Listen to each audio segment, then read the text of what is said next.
नंदी जी का परिचय। शिलाद ऋषि के पितरों ने उनसे वंश बढ़ाने के लिए कहा। शिलाद ऋषि ने भगवान शिव की घोर तपस्या करके एक अयोनिज और मृत्युहीन पुत्र का वर मांगा। एक दिन जब शिलाद ऋषि भूमि जोत रहे थे तो उन्हें एक पुत्र की प्राप्ति हुई। उसका नाम उन्होंने नंदी रखा। एक दिन ऋषि के आश्रम में मित्रा और वरुण नामक मुनि आए। उन्होंने कहा, ये पुत्र तो अल्पायु है। ऋषि बहुत दुखी हुए। उन्होंने नंदी से शिव की आराधना करने को कहा। तो शिवजी ने उत्तर दिया, तुम मेरे वरदान से उत्पन्न हुए हो तो तुम्हें मृत्यु से कोई भय नहीं। अब तुम मेरे प्रिय वाहन होंगे और गणाधीश भी होंगे।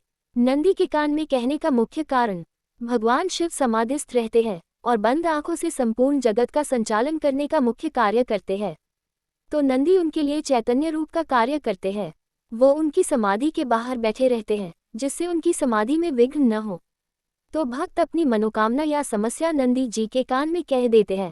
माना जाता है उनके कान में कही गई बात शिव जी को अक्षरशः चली जाती है और उस भक्त की समस्या का समाधान या मनोकामना पूर्ति शीघ्रातिशीघ्र हो जाती है। नंदी के कान में कहने के भी हैं कुछ नियम। नंदी के कान में अपनी मनोकामना करते समय इस बात का ध्यान रखें कि आपकी कही हुई बात कोई और न सुने। अपनी बात इतनी धीमे कहें कि आपके पास खड़े व्यक्ति को भी उस बात का पता न लगे। नंदी के कान में अपनी बात कहते समय अपने होठों को अपने दोनों हाथों से ढक लें ताकि कोई अन्य व्यक्ति उस बात को कहते हुए आपको ना देखे। नंदी के कान में कभी भी किसी दूसरे की बुराई, दूसरे व्यक्ति का बुरा करने की बात ना कहें, वरना शिवजी के क्रोध का भागी बनना पड़ेगा। नंदी के कान में अपनी मनोकामना कहने से पूर्व नंदी का पूजन करें और मनोकामना कहने के बाद नंदी के समीप कुछ भेंट अवश्य रखें। ये भेंट धन या फलों के रूप में हो सकती है।